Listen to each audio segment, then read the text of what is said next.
E o tema da mensagem de hoje é gigantes ou uvas, desistir ou prosseguir.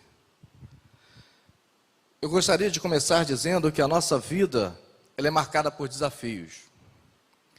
Se nós pensarmos bem, só o fato da gente nascer, só o fato de tudo o que acontece, todo o processo da fecundação e do nosso nascimento, e de hoje eu poder estar aqui falando com os irmãos e vocês aí me ouvindo, isso já é um motivo de grande vitória, porque nós tivemos que transpor e ultrapassar e vencer muitos desafios. Desafios esses onde só os mais rápidos e os mais fortes poderiam sobreviver. Dessa forma, na mensagem de hoje eu gostaria de levar você a refletir sobre os desafios do presente e os desafios do futuro, que vai desde a nossa percepção desses desafios até o enfrentamento desses desafios. E para isso eu vou estar utilizando, vou estar usando como base o texto de Números 13. Antes, porém, da gente ler esse texto, eu gostaria de te dar um contexto, de apresentar aqui o contexto, um conteúdo histórico, um panorama histórico sobre todo o texto que a gente vai ler, para que a gente possa entender melhor aquilo que a gente vai estar lendo. A nossa história, ou seja, a história desse texto, ela começa em Gênesis 12, de 1 a 7, quando Deus ele faz uma promessa a Abraão, ainda lá na terra de Ur dos Caldeus, de que ele deixasse a sua terra, a sua parentela, e fosse para uma terra em que ele ainda iria dizer qual era. Foi uma grande prova da fé de Abraão naquele momento. Foi o primeiro momento em que ele foi a sua fé foi colocada em prova diante de Deus. E diz assim no primeiro versículo de Números 13.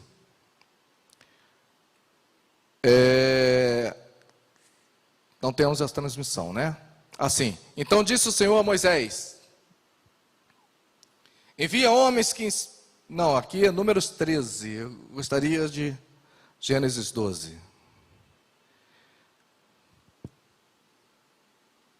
Isso, obrigado, querido. Ora, o Senhor disse a Abraão: sai de tua terra, da tua parentela e da casa de teu pai, para a terra que eu te mostrarei. E eu farei de ti uma grande nação, e abençoar-te-ei, engrandecerei o teu nome, e tu serás uma bênção. Abençoarei aos que te abençoarem, amaldiçoarei os que te amaldiçoarem, e em ti serão benditas todas as famílias da terra. Partiu, pois, Abraão, como o Senhor lhe ordenara, e Ló foi com ele, e tinha Abraão 75 anos de idade. Abraão levou consigo a Sarai, ou Abrão levou consigo a Sarai, sua esposa, e a Ló, filho de seu irmão, e todos os bens que haviam adquirido, e as almas que lhes acrescentaram em Harã, e saíram a fim de irem à terra de Canaã. A terra de Canaã chegaram. Passou Abrão pela terra até o lugar de Siquém, até o carvalho de Moré. Nesse tempo, estavam os cananeus na terra. Apareceu, porém, o Senhor a Abrão e disse: é tua semente, ou a tua semente darei essa terra. Abrão, pois, edificou ali um altar ao Senhor que lhe aparecera. Essa promessa, queridos, que foi feita a Abrão em Gênesis 12, também foi feita ao seu filho Isaque em Gênesis 26 e ao seu neto Jacó em Gênesis 28. Jacó, ele teve 12 filhos que originaram as tribos de Israel. Dentre seus filhos estava José, filho preferido de Jacó, e o filho da esposa que ele mais amava, de Raquel. Aos 17 anos, porém, Jacó foi vendido aos mercadores de escravos, a uma caravana de mercadores, e foi parar no Egito. E foram 13 longos anos de provação, entre tentação e períodos na prisão. Até que ao final desses 13 anos, ele caiu nas graças do faraó e pela manifestação do poder de Deus, da graça de Deus e do propósito de Deus, ele foi eleito governador do Egito. Algum tempo depois, houve fome na terra de Canaã, e os irmãos de José foram ao Egito comprar mantimento. Lá encontraram José, e para abreviar um pouco mais essa história, para a gente não ficar somente na introdução, José reencontra os seus irmãos, ele perdoa os seus irmãos, e ele manda que tragam também o seu pai e toda a sua família para morar com ele. E dentro dessa família estavam lá cerca de 70 pessoas. Agora a gente já pode ter um vislumbre do começo da história do povo de Deus no Egito. Os descendentes de Jacó se multiplicaram. E nesse tempo o Egito, ele havia vivido, havia tido um outro governante. Ele tinha um outro governante, e esse governante ele não conhecia José. Temendo o fortalecimento dos hebreus, o governante submete ao povo a um período de escravidão.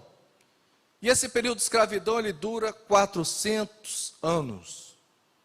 Para que a gente possa ter uma ideia de que Deus está presente em toda a história, de que Ele escreve essa história mesmo antes dos acontecimentos, Deus ele fala sobre isso para Abrão, em Gênesis 15, versículo 13. Ele confirma de que o povo haveria de passar por tribulação durante 400 anos, até que a promessa dele de levar o seu povo à terra de Canaã se cumprisse. Deus levanta então Moisés ao final desses 400 anos para libertar o seu povo do cativeiro e levar de volta à terra de Canaã, a terra prometida. Cabe ressaltar aqui, irmãos, que aquela geração ela não conhecia a terra prometida. Ela não conhecia a terra de Canaã. Conhecia apenas de ouvir falar, de ouvir dizer que era uma terra que manava leite e mel, mas não puderam provar dessa terra. Foi necessário Deus enviar 10 pragas sobre o Egito, para que o faraó Ramsés II pudesse deixar o povo partir. E dentre essas 10 pragas, estava a última praga, que foi a morte de cada primogênito. E um fato interessante a deixar relatado aqui, que foi aí que começou a Páscoa. Foi aí que Deus instituiu a Páscoa, para que o povo se lembrasse de Deus ao tirá-los do cativeiro do Egito e celebrasse a libertação do povo da opressão egípcia. E sob a liderança de Moisés, mais ou menos 2 milhões de pessoas, ou 2 milhões de hebreus deixaram o Egito rumo à terra de Canaã, rumo à terra prometida. E desde a saída do Egito, o povo levou mais ou menos, ou pouco mais de um ano. Alguns dizem que foi 1 ano e meio, outros dizem que foi quase 2 anos, outros dizem que foi apenas 1 ano, mas foi mais ou menos 1 ano para percorrer cerca de 240 quilômetros entre a saída do Egito até o sul de Canaã, as proximidades de Canaã, exatamente no deserto de Parã, foi onde o povo parou e ali acampou.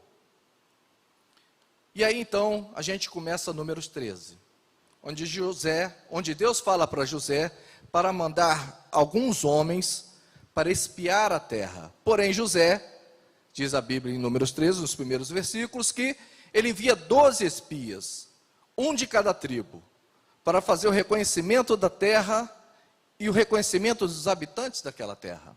E dentre esses 12 espias, se encontrava Oséias e Calebe. Oséias, que Moisés posteriormente chamou Josué. E então, a gente chega aqui ao nosso texto. Números 13, de 25 até 33. Ao final de 40 dias voltaram os espias da terra, e chegando apresentaram a Moisés e a Arão e a toda a congregação dos filhos de Israel no deserto de Parã, em Cádiz, e deram-lhe notícias a eles e toda a congregação, e mostraram-lhes o fruto da terra. E dando conta a Moisés, disseram: fomos à terra a que nos enviaste, Ela, em verdade, mana leite e mel, e este é o seu fruto.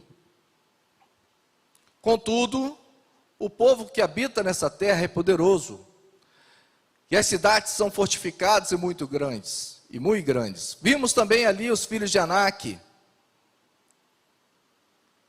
Os amalequitas habitam na terra do Neguebe. Os heteus, os jebuseus, os amorreus habitam nas montanhas. E os cananeus habitam junto do mar e ao longo do rio Jordão. Então Calebe, fazendo calar o povo perante Moisés, disse: Eia, subamos animosamente e apoderemo-nos dela, porque bem poderemos prevalecer contra ela e contra o seu povo. Disseram, porém, os homens que subiram com ele: não poderemos subir contra aquele povo, porque é mais forte do que nós. Assim, perante os filhos de Israel, infamaram a terra. Gravem bem, irmãos. Infamaram a terra que haviam espiado, dizendo: a terra pelo qual passamos para espiá-la é terra que devora os seus habitantes. E todo o povo que vimos nela são homens de grande estatura. Também vimos ali os nefilins, isto é, os filhos de Anak, que são descendentes dos nefilins, e éramos aos nossos olhos como gafanhotos, assim como também éramos aos seus olhos. Senhor, a tua palavra foi lida, ó Pai, e peço, Senhor, para que o Senhor me use para falar aquilo que vem primeiramente do teu coração e da tua boca, Deus. Fale aos nossos corações, ó Pai, que essa mensagem possa proporcionar transformação de vidas, Senhor, em nome de Jesus, amém, ó Pai. No começo eu disse que a nossa vida é marcada por desafios, e esse texto comprova um desafio, um grande desafio a ser vencido pelo povo de Israel. O desafio de chegar, vencer alguns povos que eles consideravam mais fortes e tomar a terra que Deus havia dado como herança anos atrás, que Deus havia prometido a Abraão, Isaque e Jacó. E eu queria refletir com vocês, queridos, passar para vocês algumas considerações para que a gente possa refletir a respeito dos desafios que enfrentamos, dos desafios que ainda estão por vir. Tudo isso com base nos eventos da chegada à terra prometida, na qual o povo passou, e diante daquilo que o povo descobriu. O primeiro ponto a considerar é que a forma como nós enxergamos os nossos desafios vão definir a maneira como nós iremos enfrentá-los. Ou seja, a forma como enxergamos os nossos desafios define a maneira como o enfrentamos. Mais uma vez eu repito que a vida é cheia de desafios, alguns desafios bons e outros ruins. Desafios bons como estudo, uma faculdade, como planejar e lutar pelo nosso futuro. Desafios bons como planejar um casamento, como planejar uma vida a dois, como planejar uma família, como planejar a chegada de algum filho. Mas também a nossa vida nos traz alguns desafios ruins. Desafios esses como a chegada de uma doença que nós não esperamos, a chegada do desemprego que muitas vezes bate à nossa porta, e que eu creio que algumas famílias que estão me assistindo hoje podem estar passando por isso. O desafio da quarentena, de nos mantermos isolados, de nos mantermos afastados de quem nós amamos, de nos mantermos impedidos de ir à casa do Senhor para adorá-lo, de nos mantermos impedidos de exercer o nosso direito de ir e vir. Eu queria dizer para vocês, irmãos, que conforme nós vemos, assim nós pensamos, e conforme nós pensamos, assim nós agimos. Isso é comprovado em Lucas 11:34, quando diz que os olhos são lâmpada para o corpo, e que se o corpo A candeia do corpo são os olhos. Quando, pois, os teus olhos forem bons, todo o teu corpo será luminoso. Mas quando, porém, forem maus, o teu corpo será tenebroso. Ou seja, aqui está dizendo que tudo começa com o olhar. E eu gostaria de ir mais além. Tudo começa como nós recebemos uma mensagem. Ou seja, se a fé, ela vem pelo ouvir, e pelo ouvir da palavra de Deus, a falta de fé também pode vir por um ouvir uma mensagem errada, uma mensagem maldosa. Às vezes os nossos olhos podem ver alguma coisa que pode gerar em nós algum medo, pode gerar em nós a incredulidade. Existe um ditado popular que diz que a primeira impressão é a que fica. Eu gostaria de dizer nessa noite, queridos, que a primeira impressão não é a que deve ficar. Devemos parar e refletir. É certo que os nossos olhos captam a mensagem e enviam essa mensagem através de neurotransmissores. Eu não sou nenhum neurocientista, mas vou me arriscar nesse caminho em dizer que essas mensagens são enviadas por neurotransmissores até o nosso cérebro e que o nosso cérebro, ele cria histórias, ele cria contextos e ele cria conclusões, muitas vezes precipitadas. E voltando à nossa história, os 12 espias, eles tiveram duas percepções diferentes, duas percepções antagônicas. Uma percepção boa e uma percepção ruim.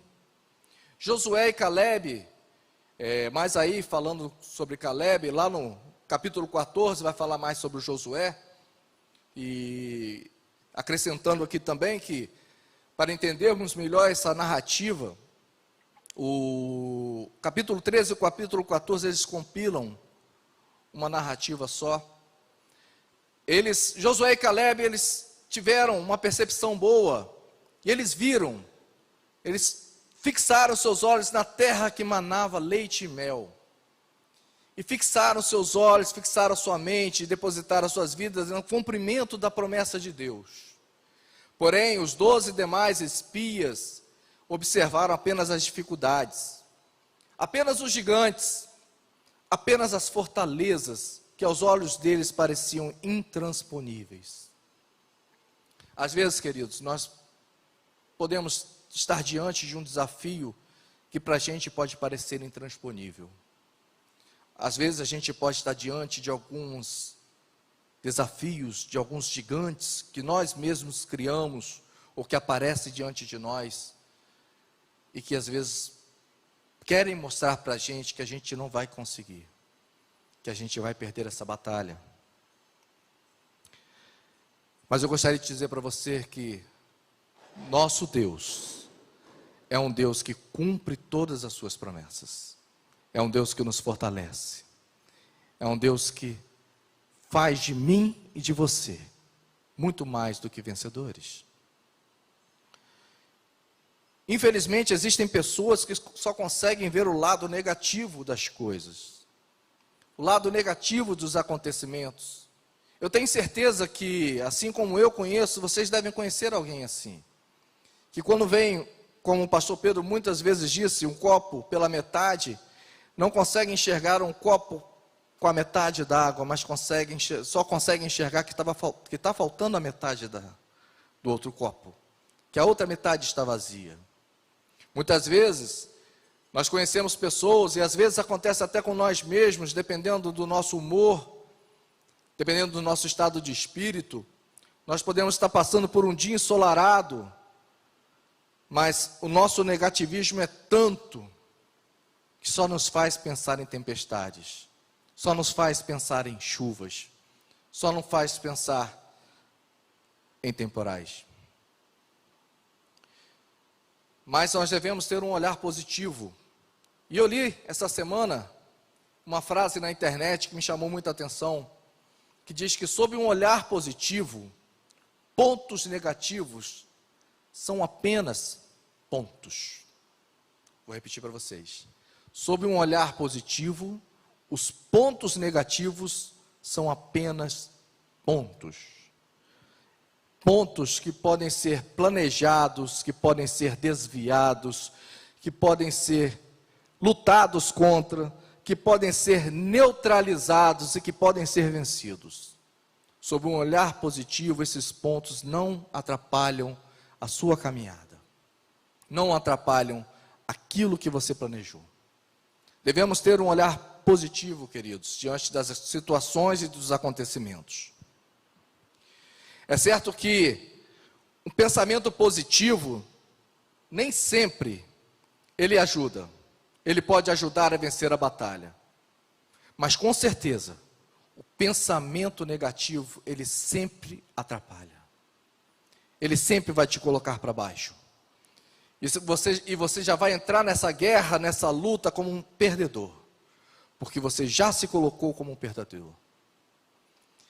E gostaria, para encerrar esse primeiro ponto, de afirmar para você que um olhar que somente vê problemas, ele nos impede de enxergar os recursos à nossa volta. Um olhar que somente vê os pontos negativos, eles conseguem eles nos cegam a ponto de não conseguirmos enxergar esses recursos e a ponto de não conseguirmos solucionar esses problemas, a ponto de não conseguirmos transpor esses desafios. E aí nós partimos para o segundo ponto, que diz que a incredulidade, ela pode nos atrasar ou nos impedir de conseguir e de conquistar algo.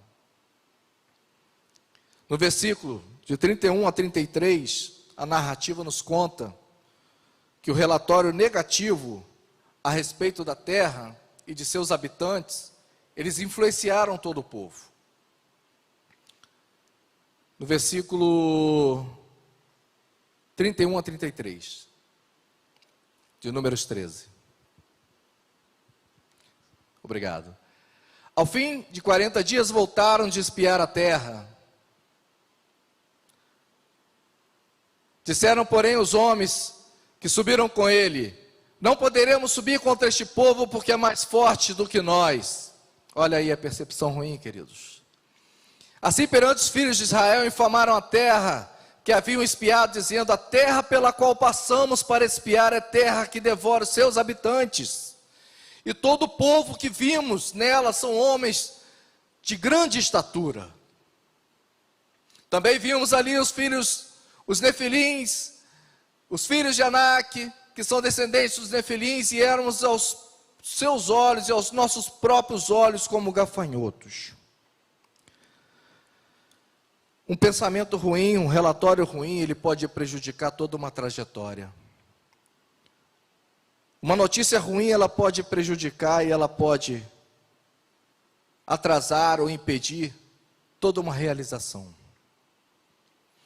Diferente disso, em 1 Samuel 17, e eu gostaria de passar rapidamente por esse episódio com vocês, quando Davi ele chegou no vale de Elá, e que ali estava o exército de Saul, de um lado da montanha, e o exército dos filisteus do outro lado da montanha, Davi ele tomou a par da situação que estava acontecendo, e para que os irmãos possam entender melhor, e você que não conhece essa história, e de repente faltou a EBD, e não conhece muito bem essa história, eu gostaria de falar para vocês que o gigante Golias, o melhor e o maior lutador do exército filisteu, medindo aproximadamente quase 3 metros de altura, ele chamou e ele desafiou o exército hebreu, o exército de Israel, para uma batalha. Ele disse: envie o seu melhor homem para que lute comigo. E ali todos do exército de Deus, do exército de Israel, se acovardaram. Muitas vezes nós nos acovardamos diante de alguns Golias que têm se colocado diante de nós. Mas eu queria que vocês aprendessem, como eu também, que nós aprendêssemos com Davi. Porque Davi, quando chegou naquele vale e ficou sabendo dessas coisas, A reação de Davi foi se indignar e dizer: quem é esse incircunciso que vem afrontar o exército do Deus vivo? E Davi prontamente se colocou à disposição para lutar contra o Golias. Davi não se intimidou com o que os seus irmãos estavam dizendo. Davi não se intimidou com o que o rei Saul estava dizendo. Davi não se intimidou com as ameaças do gigante Golias. Mas Davi se impôs. Davi prosseguiu. Davi, em nome do Senhor, ele foi adiante e disse: Golias, tu vem contra nós com espada, com lança, com escudo, mas eu vou contra ti em nome do Senhor. Nós devemos entender, queridos, que as nossas batalhas, elas nunca são sozinhas. Nós que estamos e que somos cristãos e que temos Deus, o nosso Deus, como quem nos sustenta e quem nos guia, nós temos que ter a certeza que nós não estamos sozinhos em batalha nenhuma. E Davi, naquele momento, ele seguiu e caçou ali algumas pedras lisas na beira do riacho, e com a sua funda ele foi confrontar o Golias com toda a sua armadura, lança, espada e escudo. E Davi, com um lance só, ele crava uma pedra na testa do Golias, que já cai praticamente abatido. Que nós tenhamos esse espírito de Davi, que nós tenhamos essa conduta de Davi, que nós tenhamos essa ousadia de Davi, de enfrentarmos esses desafios, em nome do Senhor. Porque foi exatamente isso que Deus esperava naquele dia, lá em Números 13, que o exército dele fizesse, que o povo dele fizesse.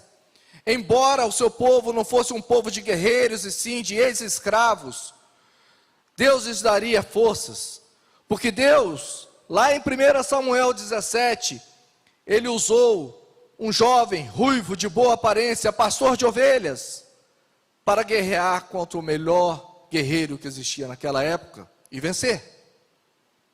E Deus pode nos dar essa força e essa ousadia nessa noite, queridos, de vencermos os nossos desafios e os problemas, e aquilo que estamos vivendo, que tanto nos aflige, que tanto nos entristece. Gostaria de continuar dizendo que a incredulidade em Deus, ainda com base lá em Números 13, que a incredulidade em Deus, trazendo para os nossos dias, ela nos faz depender de nós mesmos. E depender de nós mesmos, queridos, é o começo de uma estrada, de uma caminhada numa estrada que vai rumo ao fracasso. Depender de nós mesmos, cedo ou tarde, vai nos causar a frustração da descoberta de que nós não somos Deus, de que nós somos limitados, que nós temos medos, nós temos falhas, que nós não somos fortes o bastante para vencer todas as lutas que estão diante de nós.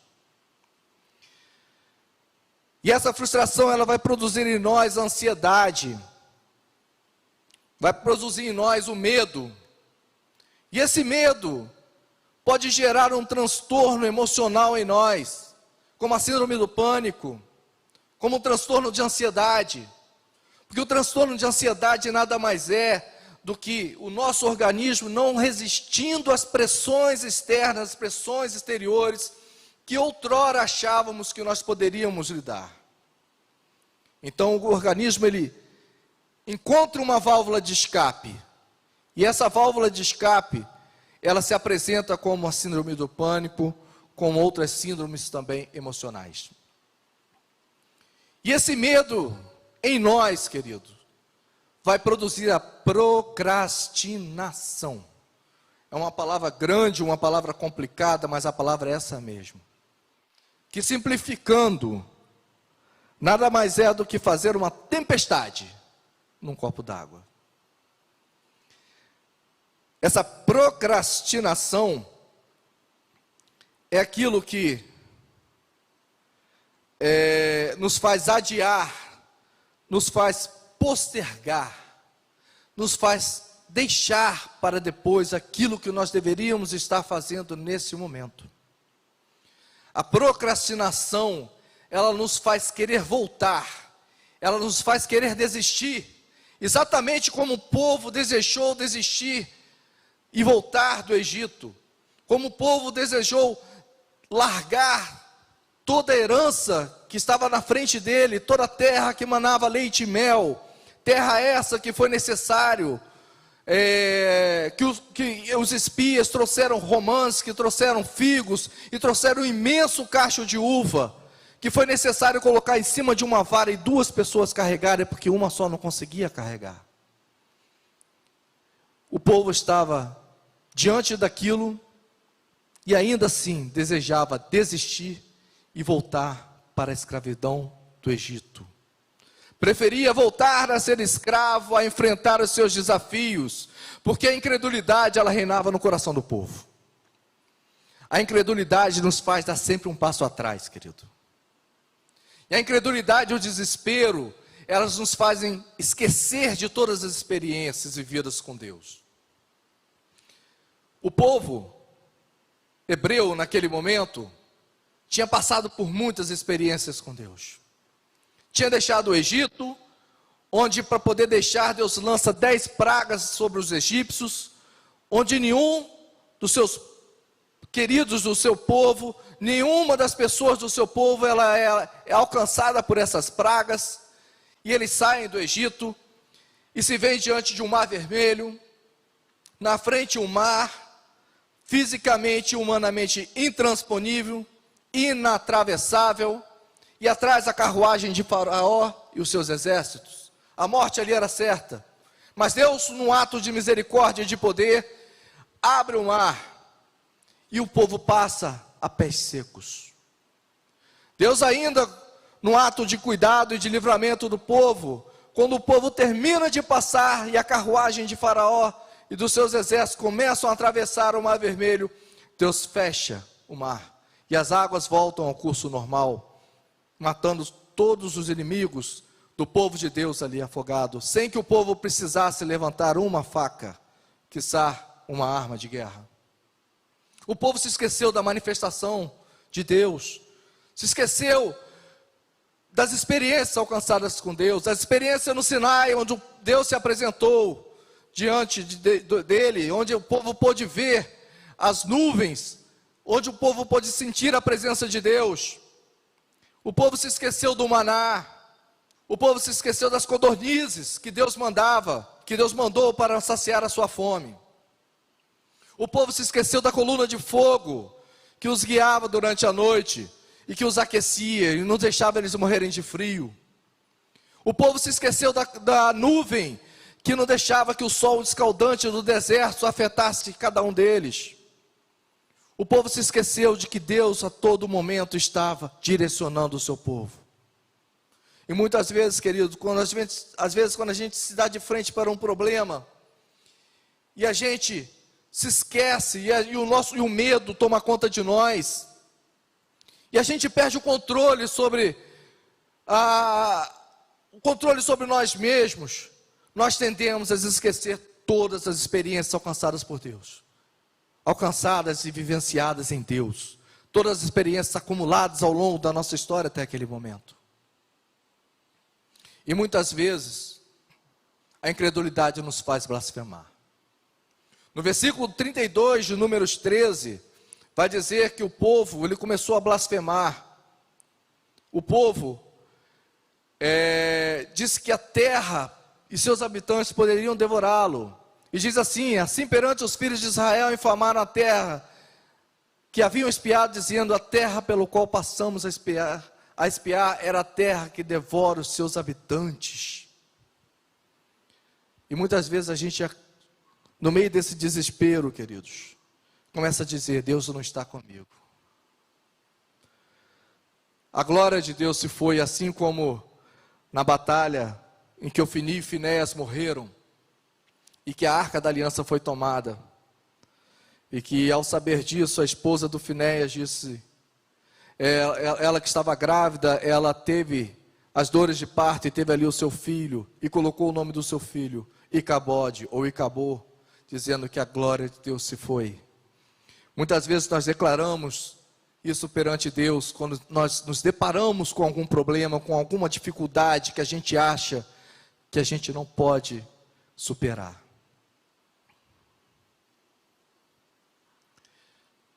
A incredulidade também ela nos faz nos inferiorizar. Ela nos faz menosprezar a nós mesmos e o poder de Deus e o agir dele através de nós. No versículo 33, o povo vai dizer que éramos como gafanhotos aos olhos daqueles gigantes e aos nossos olhos também. A incredulidade nos faz nos diminuir, nos faz a nos comiserar, nos faz a nos inferiorizar diante dos problemas. E a consequência disso, queridos, lá em Números 13, que foi por causa dessa incredulidade que o povo teve na entrada de Canaã, por causa dessa incredulidade, o povo foi fadado a caminhar pelo deserto de Sim, até entrar pelo outro lado de Canaã, né? O outro lado, que foi margeando o Mar Vermelho, foi fadado a caminhar pelo deserto de Sim durante 40 anos. Vocês podem imaginar, queridos, o que é esperar por 40 anos por uma promessa que estava diante dos nossos olhos 40 anos antes? Tudo isso por causa da nossa incredulidade. Porque Deus não podia deixar aquele povo incrédulo entrar na terra prometida. Deus não queria deixar, Ele não queria permitir que aquele povo entrasse. Então foi necessário passar toda uma geração para que o povo pudesse entrar na terra prometida. Nenhuma daquelas pessoas, exceto Caleb e Josué, foram permitidas a entrar na terra prometida. E muitas vezes, e muitas pessoas também adiam e deixam de conquistar os seus sonhos, porque eles começam e eles consideram esse sonho difícil e inalcançável. E nisso surge a incredulidade. E com a incredulidade todas aquelas coisas que eu já citei para os irmãos anteriormente. Dentre essas coisas, a incredulidade também, elas nos faz catastrofizar. Ou seja, mais uma palavra grande, mais uma palavra aparentemente difícil, né? E isso sim, é fazer uma tempestade em copo d'água. É superestimar a probabilidade e a gravidade da ameaça que está à nossa frente. É uma distorção cognitiva, onde se antecipa o futuro e se antecipa ele de forma pessimista. É superestimar um problema. E toda vez que nós superestimamos um problema, nós subestimamos o poder de Deus. Nós subestimamos o agir de Deus em nós e por nós. E quando a realização de um sonho, ela está distante, e nós temos a plena ciência de que Deus está, e que Deus se agrada, e que é da permissão de Deus que esse sonho se realize, o segredo não é olhar para o final, não é olhar para a distância onde está esse sonho. O segredo está em dar o primeiro passo, é sair da inércia, sair da apatia, sair da mesmice. Assim como Abraão teve que sair da sua tenda para a terra onde Deus mostraria, a gente tem que sair da nossa zona de conforto, sair das nossas tendas de conforto e dar o primeiro passo. Porque a caminhada é longa, sim, mas a gente não deve prender a atenção ao final da caminhada, e sim no primeiro passo e assim por diante. Porém, nós não devemos desviar o nosso alvo maior, que é Deus, na pessoa de Jesus Cristo. E assim nós partimos caminhando também para o final, né? Nós partimos para o terceiro ponto da nossa reflexão. Onde diz que nossas conquistas são proporcionais ao tamanho da nossa fé. Em Números 23, 19, diz que o que Deus promete, Ele cumpre. Deus não é homem para que minta, nem filho do homem para que se arrependa. Porventura, tendo Ele dito, não fará? Porventura, havendo Ele falado, não cumprirá? Tudo o que Deus promete, Ele cumpre. Nenhuma de suas palavras passarão sem que sejam cumpridas e realizadas. Tudo que Deus promete, Ele cumpre, mas Ele age de acordo com a nossa fé. E a maior promessa de Deus para a nossa vida é a vida eterna em Cristo Jesus. Em João 3,16, o evangelista João vai dizer que porque Deus amou o mundo de tal forma, de tal maneira, que Ele deu o seu Filho único para que todo aquele que nele crê não pereça, mas tenha a vida eterna. Então a promessa está diante dos nossos olhos, e um dos pré-requisitos para que alcancemos essa promessa é a nossa fé, para que nós não venhamos a perecer. Creia no Senhor Jesus Cristo e será salvo tu e a tua casa. É arrependimento e fé. Arrependimento e fé.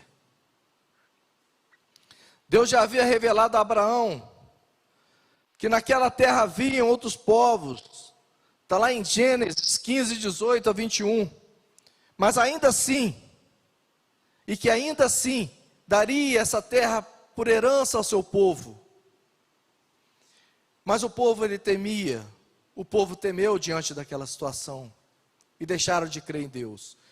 Porém, Caleb e Josué estavam confiantes de que se a batalha fosse inevitável, se não desse para evitar essa batalha, Deus lhes daria a vitória, porque Deus sempre cumpre as suas promessas. Eu não sei qual é o tipo de batalha que você está vivendo nesse momento. Que tipo de pré-batalha você está vivendo nesse momento.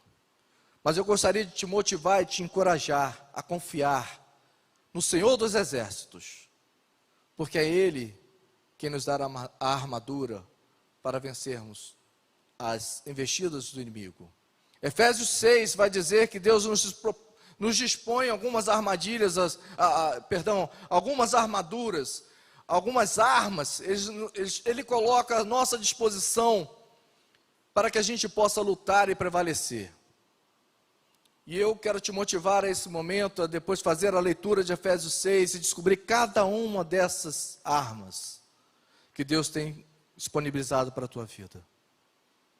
Em Hebreus 11, 1, diz que a fé nos faz enxergar além daquilo que a nossa percepção nos permite ver. A fé, ela é o firme fundamento das coisas que se esperam, além de ser a prova das coisas que ainda não se veem.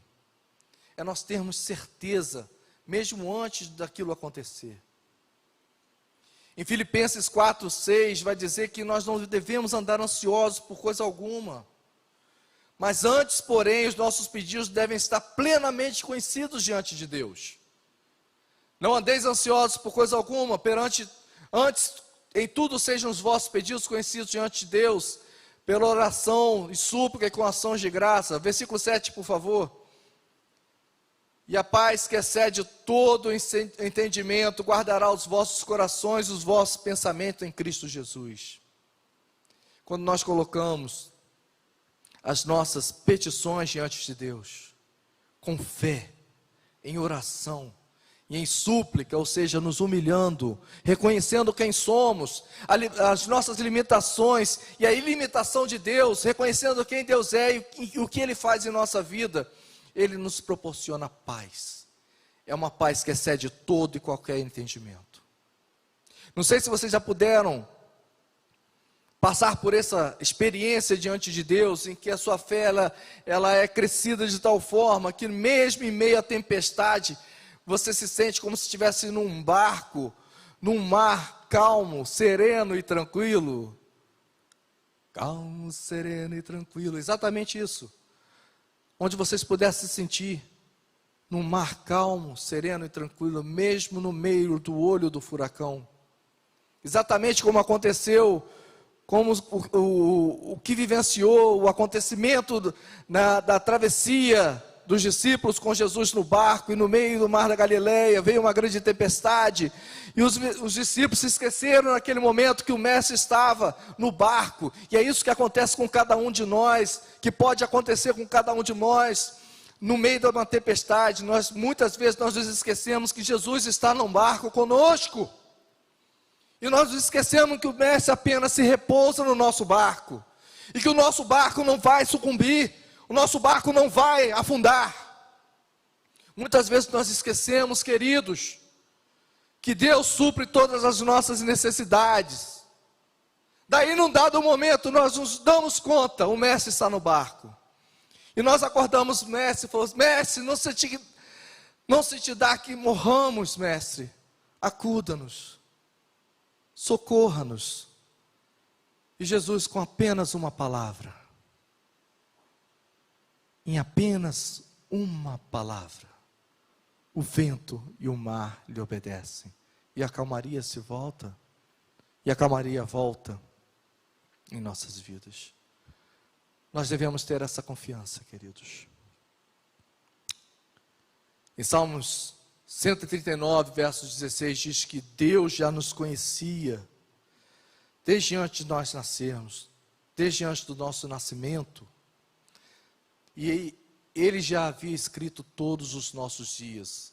Os teus olhos viram a minha substância ainda informe, e no teu livro foram escritos dias, sim, todos os dias que foram ordenados para mim, quando ainda nenhum deles havia começado.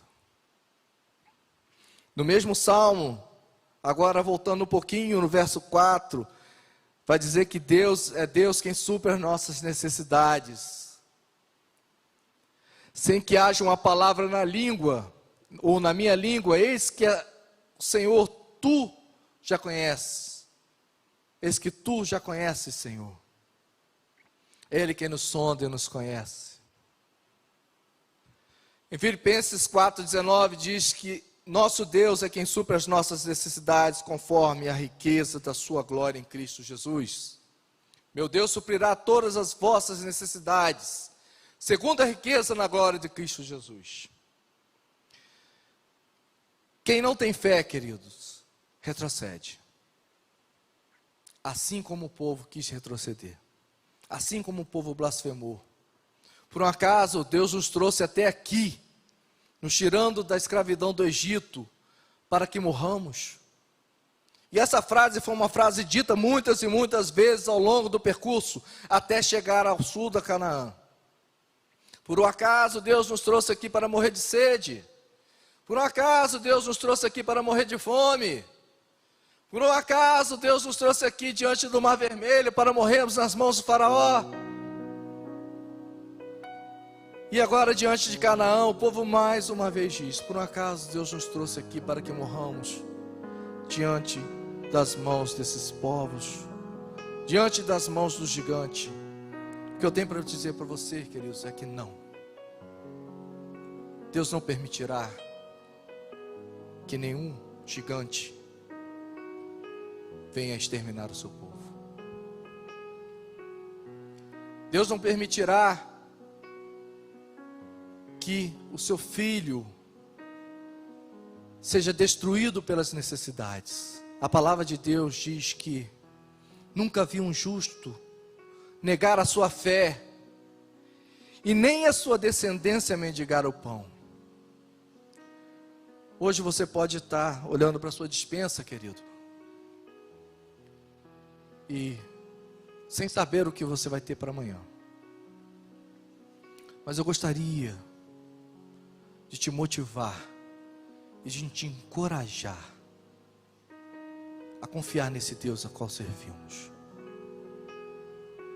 De te encorajar a dar um voto de confiança para que o agir de Deus possa ser realizado em sua vida.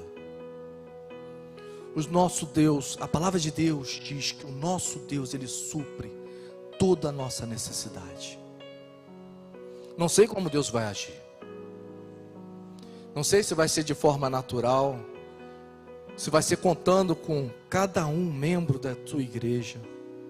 E para isso que nós doamos e que nós ofertamos essas cestas básicas, que estão tão bem administradas pelo Ministério Compaixão e Graça.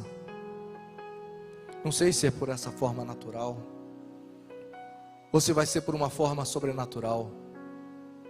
Ou se de repente algum desconhecido pode bater a sua porta, dizendo: eu não sei o que eu estou fazendo aqui, mas eu estava orando, e Deus me disse: bata essa porta, e entregue isso aqui para essa pessoa.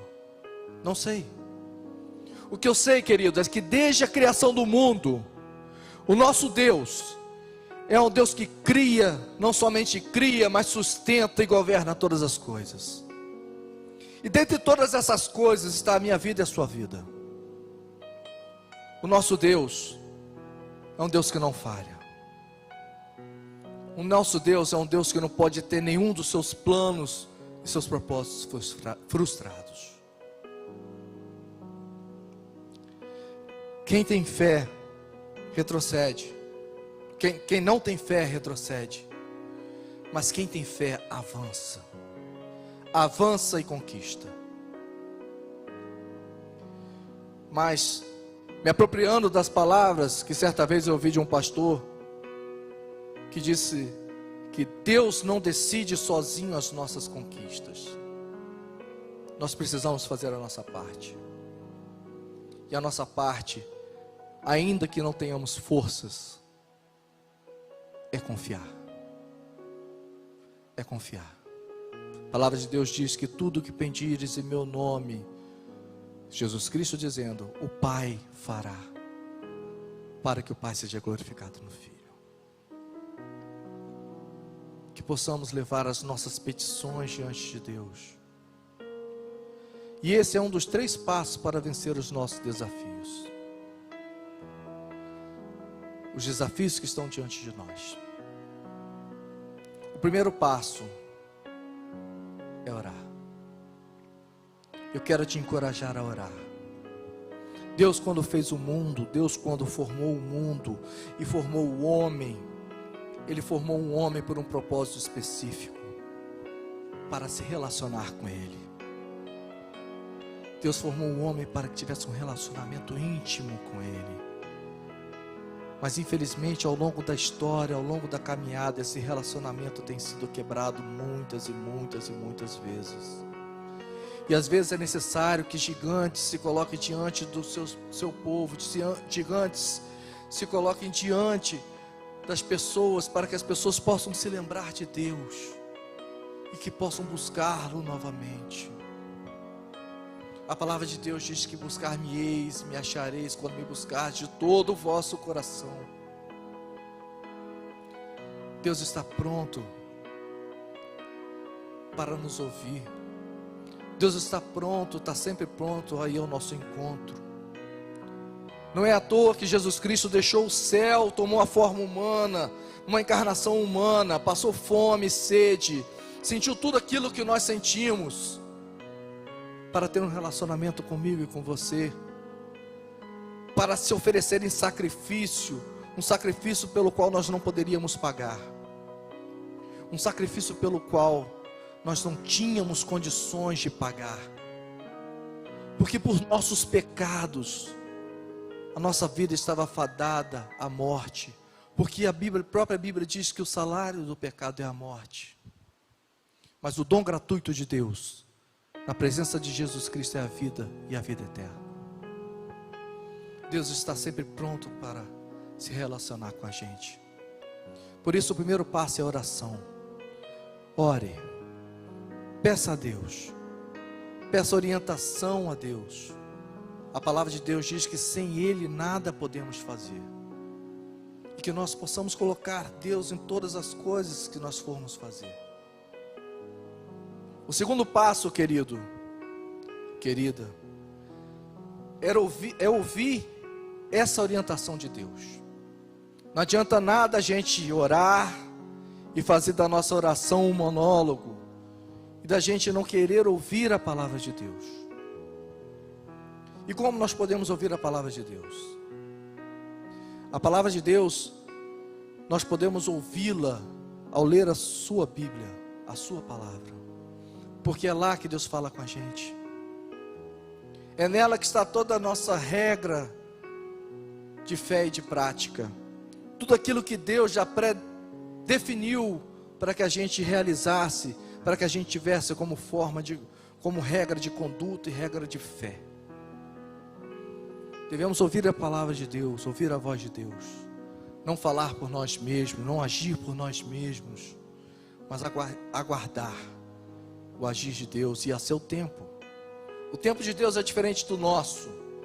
Nós vivemos um tempo cronos, onde nós nascemos, e o nosso tempo é regido por segundos, minutos, horas, dias, meses, anos, séculos. Nosso mundo é regido por o movimento que a terra faz em torno do sol, em torno dela mesma. Mas o tempo de Deus, ele é diferente do nosso tempo. O nosso Deus, ele transcende tudo aquilo que nós entendemos. E o seu poder, ele é inesgotável. Que nós possamos ouvir a sua palavra. E por último, já para finalizar, que a gente, ao consultar, ao falar com Deus, ao pedir a Deus a orientação e ao ouvir de Deus a resposta dele, que a gente possa ter a fé, ter a confiança no realizar, no obedecer e no cumprir. Que essas palavras e que essa mensagem hoje, querido, possa ter te motivado a enfrentar os seus problemas. Que possamos aprender com os acontecimentos do povo diante de Canaã, não só diante de Canaã, mas diante de toda a história do povo de Deus, do caminhar do povo de Deus, que é feita de fracassos, mas também de sucessos. Fracassos quando não ouvia Deus, e sucesso quando se reconciliava, quando se arrependia, se voltava dos seus maus caminhos e começava a ouvir a Deus. Sucesso quando começava a realizar o propósito de Deus.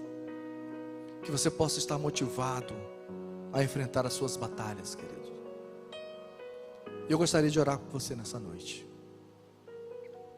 Senhor Deus e Pai, nos colocamos aqui, ó Deus, agradecidos, ó Pai, pela palavra, Senhor, e pela certeza que ela primeiro veio do Teu coração, ó Pai.